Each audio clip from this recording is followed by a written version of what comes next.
৪২ মাসের যন্ত্রণা মুছে জয়ের প্রত্যাবর্তন। ডারবানের সেই প্রথম সেঞ্চুরির পর যেন মন্ত্রমুগ্ধের মতো থমকে গিয়েছিল মাহমুদুল হাসান জয়ের ব্যাট। ফর্মহীনতার চোরাবালিতে তলিয়ে গিয়েছিলেন, এমনকি হারাতে হয়েছিল জাতীয় দলের জার্সিও। কিন্তু একজন প্রকৃত যোদ্ধা কখনোই হাল ছাড়ে না, সেঞ্চুরি হাঁকিয়ে সেটাই প্রমাণ করলেন এবার তিনি। সিলেট আন্তর্জাতিক স্টেডিয়ামের সবুজ গালিচা, যা পরিচিত ব্যাটারদের স্বর্গ হিসেবে, অথচ এ মাঠেই সাদা পোশাকে টাইগারদের স্মৃতি ছিল ফ্যাকাশে। আজ সেই চেনা মাঠে দারুণ প্রত্যাবর্তন মাহমুদুল হাসান জয়ের। ৪২ মাসের দীর্ঘ অপেক্ষা মিটিয়ে পেলেন ৩ অঙ্কের ম্যাজিক ফিগারের দেখা।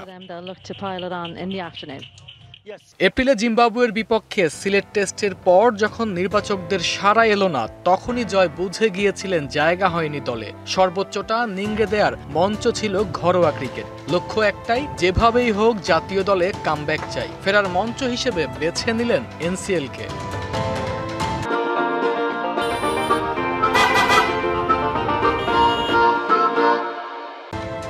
রাজশাহীর বিপক্ষে নামলেন, যেখানে তার ব্যাট কথা বলল তরবারির মতো। প্রথম দিনেই এক ঝলমলে সেঞ্চুরি, যা ছিল আত্মবিশ্বাসের বিজয়গাথা। দ্বিতীয় ইনিংসে সেই ধারাই বজায় রেখে 50, যেন নির্বাচকদের দরজায় কড়া নেড়ে বললেন, আমি তৈরি। জয়ের ব্যাটের জবাব ফেরাতে পারেননি নির্বাচকরা। সুযোগ মিলে গেল আয়ারল্যান্ড সিরিজে। সাদমান ইসলামকে নিয়ে গড়েন ১৬৮ রানের অবিশ্বাস্য জুটি, যা বাংলাদেশের টেস্ট ইতিহাসে ওপেনিংয়ে চতুর্থ সর্বোচ্চ। সাদমানকে যেতে দেখেছেন এক প্রান্তে দাঁড়িয়ে, তাতে মনোযোগে চির ধরেনি। আত্মবিশ্বাসে ছিলেন হিমালয়ের মতো অটল।